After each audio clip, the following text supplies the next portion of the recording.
In about a month, Ondo residents will go to the poll to decide who takes over the seat of power in the next 4 years. Meanwhile, All Progressives Congress and the People's Democratic Party have engaged in a war of words over alleged plans to cause violence ahead of this election. Governor Aiyedatiwa campaign organization has accused the PDP of plotting to cause crisis, citing the party's reaction to its defeat in the Ondo State governorship election. State Information Director Aiyedatiwa described the PDP as desperate for power and willing to achieve it through coercion and violence. Joining me is Enikuomeyin, a lawyer and former Niger Delta Development Commission representative for Ondo State. Thank you so much for joining us on the program this evening. It's a pleasure being here. Let us begin with you because you have an interesting portfolio. You've served 3 successive governments in Ondo State, right? Very well. SSA to Governor Gagu on policy planning and implementation. Under Governor Mimiko, you were nominated to represent NDDC, and afterwards you served former Governor Akeredolu of blessed memory as SSA on oil and gas for about 1 year, and then you fell off and returned to the PDP. So, are you back to the APC now? Well, the truth of the matter is a man must be careful when he has vomited not to venture into the rubbish that he has dropped. If he does, there may be contamination. And therefore, doctors will advise, if you by any means vomit, wash your hand, clean up, and that will be it. I left the APC willingly out of my own volition. In 2018? 2018, yes. Precisely on the 30th of November, 2018.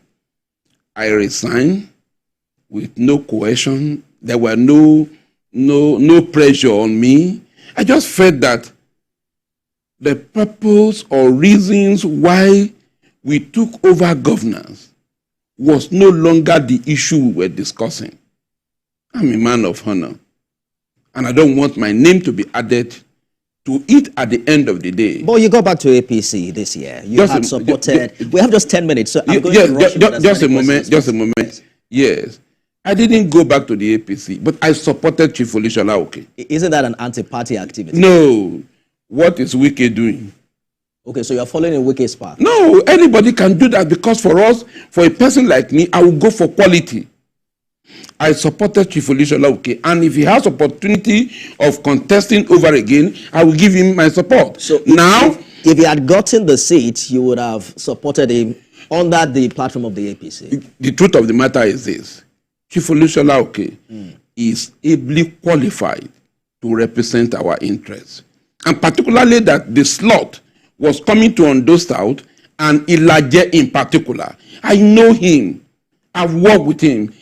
Beyond party issue, we know those who can lead But us. Chief Oke has since shifted grounds, through his weight behind yes. In fact, he campaigned publicly for him today during the senatorial district rally. Why didn't you follow him? Okay, that's all right. When he said he dissolved his campaign structures, he collapses. That's the word. That he collapsed it for Aiyedatiwa. I told him that I am not the type that can be collapsed along, because Aiyedatiwa did not emerge through a credible, reliable primary. It was something that is funny. I was on ground to see whether there was going to be an election. There was none. And that's why today I'm a bit shocked when men will sit down and say 0 multiplied by 0 will give you 3,000. But it looks awkward. You know, some have said it's a matter of integrity. You mentioned earlier in this year that you would not any aspirant who emerges APC candidate. As a matter of fact, you were quoted to have said, if you are unable to book the first class section for a plane trip, you will settle for the economy class. The ultimate goal is to arrive at your destination. Very well. And that is what I'm doing presently. No, that's not what you're doing. Just a moment. The moment your preferred candidate did not emerge, you moved back to the PDP. That was what you did. First class of a plane is still the same with the plane.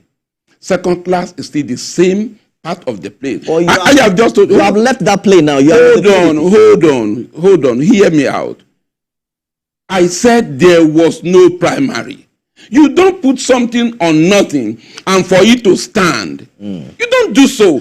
Assuming there were primary and somebody emerged, Odushola Oke did not win. If the individual who has won feels that I can work with him and he talks to me and looking at his ability to perform, maybe. Note, I am on my own. I have come to practice. I am back in my legal practice. I do not owe anybody. Just a minute. I'm wondering, at what time did you fall out with the governor? Because I remember reading you say that you were one of those who stood your ground. Okay. That the deputy governor at the point get the power to act in the absence of Governor Akeredolu. No, I didn't fall out. I stand on principle. Now, I supported him when he was to be impeached. And I said, and I will say it, that the process by which he was to be impeached was wrong. And I stood my ground, talked about it. He came to power. And beautiful as it was, my job done.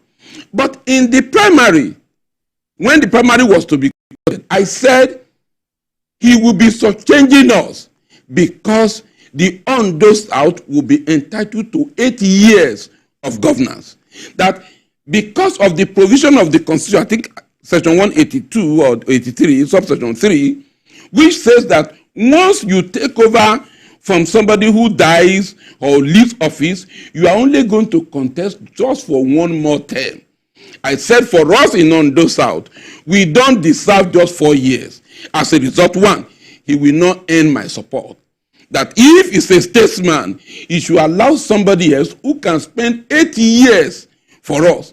That was my ground against some would him. say that it is not a matter of quantity of time, but quality of the governance. quality we have received for these 10 months is sufficient enough for the people of Ondo State to cast the man out. What has he done with over 100 billion naira he has earned since December till date? What has he done? Nothing. Absolutely nothing. Rather, what we see is the bus stop that Mimiko did during his tenure. He now goes ahead to paint them and then put his picture. That's what we see in Accra. Nothing is hugely relative, especially coming from the opposition. But let's talk about the campaign. What do you think? Because we have just about 5 more minutes. What do you think the campaign is like as we speak in Ondo? Because we don't seem to be hearing much from your candidate in the PDP. Now, the truth of the matter is this.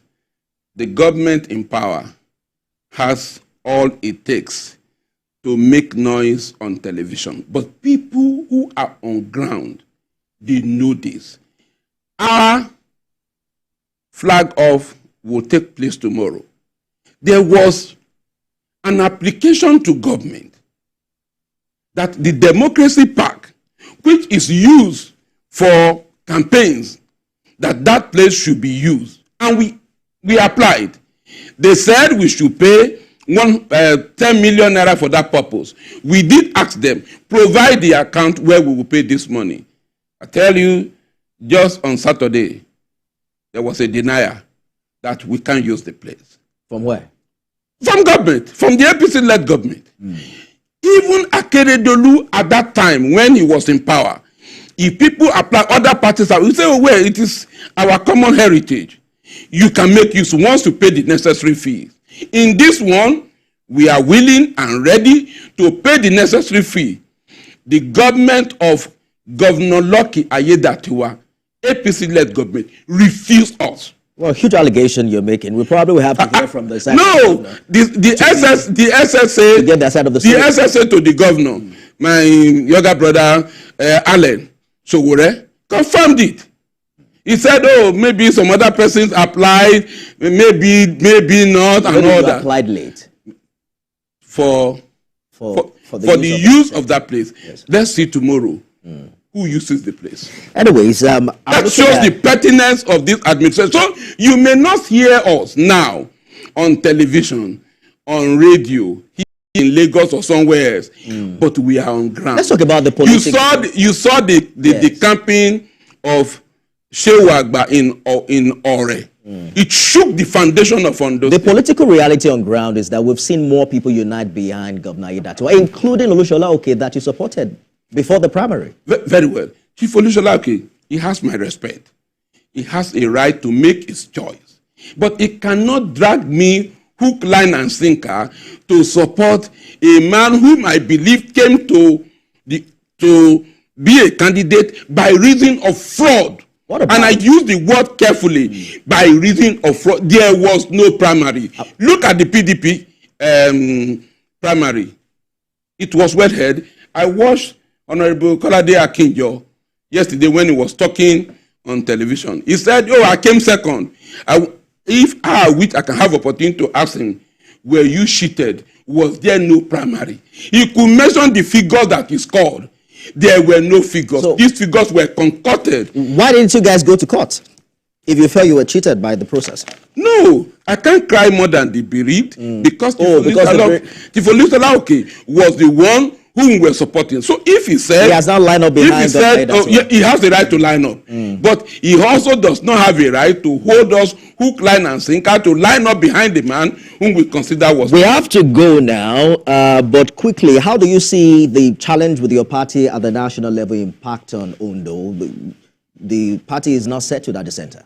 Well, the challenges are always there, and they will always remain there. But however, this will not affect what is happening because the people at the national are not the one coming to vote in Ondo State. We are talking to the populace, we are talking to the market women, we are talking to the artisans to say enough of the pain the APC, both at the national and in Ondo State, has inflicted on you. Please, relieve yourself of this burden, and you will see what will happen tomorrow. Mr. Benson Enikuomeyin, lawyer and former NDC representative for Ondo State. Thank you. And the spokesman for the governorship candidate of PDP. Of the PDP. I speak for him. Oh, beautiful. Honorable Agbola Ajayi. Thank you so much for your time. Thank you. That's our show today, everyone. You can watch it again at midnight and at 6 a.m. tomorrow. I am Nifemi Oguntoye.